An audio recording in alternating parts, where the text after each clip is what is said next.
का एक कस्बा था। कस्बे से बाहर एक पुरानी पानी की टंकी थी। घनी झाड़ियों के बीच खड़ी उस टंकी के आसपास कोई नहीं जाता था।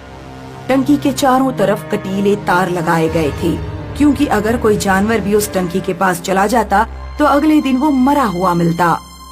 एक रात कस्बे में रहने वाला एक पियक्कड़ स्कूल मास्टर मुकेश लगभग बेहोश हालत में घर लौट रहा था।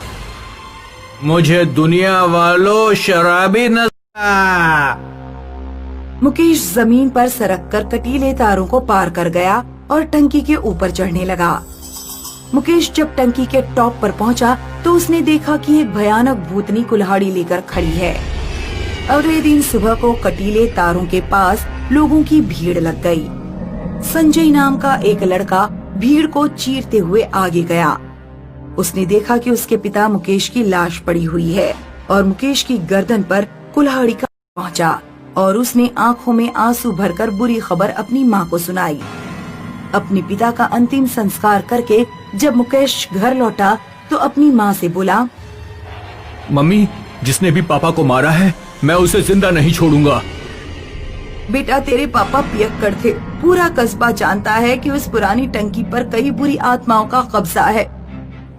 उससे कूदकर कई लोगों ने जान दी थी। तेरे पापा भी ये बात अच्छी तरह जानते थे। इसे नीचे फेंका होगा। तुम बदले के चक्कर में मत पड़ो बेटा। उन भूत प्रेतों से हम कमजोर इंसान नहीं लड़ सकते। संजय अपनी माँ के सामने बदले की बात नहीं दोहराता, लेकिन मन ही मन उसने निर्णय कर लिया था कि वो अपने पापा की मौत का बदला लेकर रहेगा। संजय ने दुकान से एक कुल्हाड़ी खरीदी और अपने घर में छुपा कर रख दी। रात में जब उसकी माँ सो गई तो वो अपने बिस्तर से उठा और कुल्हाड़ी लेकर पुरानी टंकी की ओर चल दिया। कुल्हाड़ी से कटीले तारों को काटकर उसमें एक बड़ा छेद किया। उसने छेद से एक टांग अंदर रखी ही थी कि वहाँ दो चुड़ैलें आ गईं। बाप तो मरा ही, अब बेटा भी मरेगा। एक चुड़ैल ने तारों के अंदर से संजय की टांग पकड़ ली और दूसरी ने बाहर से। फिर वे दोनों संजय की टांगे पकड़कर खींचने लगी।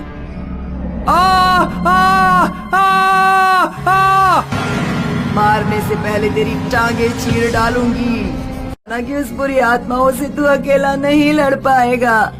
मुझे कुछ नहीं हुआ है, मैं बिल्कुल ठीक हूँ। चल बेटा, घर चल। नहीं मम्मी, आज चुड़ैल को मारे बिना मैं घर नहीं जाऊंगा। संजय की माँ ने संजय को मनाने की बहुत कोशिश की, लेकिन संजय नहीं माना। ठीक है, तुझे टंकी पर जाना ही है तो मैं भी तेरे साथ चलूंगी। कुल्हाड़ी और मशाल लेकर संजय और उसकी माँ ने टंकी की सीढ़ियों पर चढ़ना शुरू किया। अचानक और संजय की माँ का पैर खींचकर उसे सीढ़ियों से नीचे ले जाने लगी। संजय ने सीधे कुल्हाड़ी फेंक कर मारी और भूतनी की गर्दन अलग कर दी। भूतनी का धड़ सीढ़ियों पर पड़ा रहा और सिर दूर जमीन पर जा गिरा। संजय ने माँ को उठाया और फिर वे दोनों आगे चलने लगे। उधर भूतनी का धड़ सीढ़ियों से उतरकर नीचे अपने सिर के पास आ गया और उसने जमीन से उठाकर अपनी खोपड़ी वापस लगा ली। चुड़ैल चीखते हुए मरने लगी। तभी अचानक पीछे से दूसरी चुड़ैल आ गई और उसने संजय की माँ की गर्दन पकड़ ली। माँ के हाथ से मशाल छूटकर गिर गई। संजय ने चुड़ैल के बाल पकड़ लिए और कुल्हाड़ी से बाल काट दिए। चुड़ैल ने माँ की गर्दन छोड़ दी। संजय की माँ ने तुरंत मशाल उठाई और चुड़ैल में आग लगा दी। इस तरह दोनों चुड़ैलों को खत्म करके संजय और उसकी माँ घर लौट आए। अगले दिन उन्होंने लोगों से कहा, अब टंकी की बाड़ हटा दी गई और टंकी के पास एक पार्क बना दिया गया। हालांकि कस्बे के लोग अभी भी उस टंकी के पास जाने से डरते हैं और अपने बच्चों को वहाँ नहीं भेजते। अमरीश अपने परिवार के साथ जॉब करने के लिए लखनऊ गया था। उसने शहर से थोड़ा बाहर एक पुराना मकान खरीद लिया। यहाँ इतनी दूर से आप ऑफिस तक कैसे पहुँचेंगी? मोटरसाइकिल से वहाँ तक पहुँचने में सिर्फ 45 मिनट लगते हैं। अमरीश ने नोटिस किया कि पेट्रोल पंप दिन में हमेशा बंद रहता है और रात को खुला रहता है।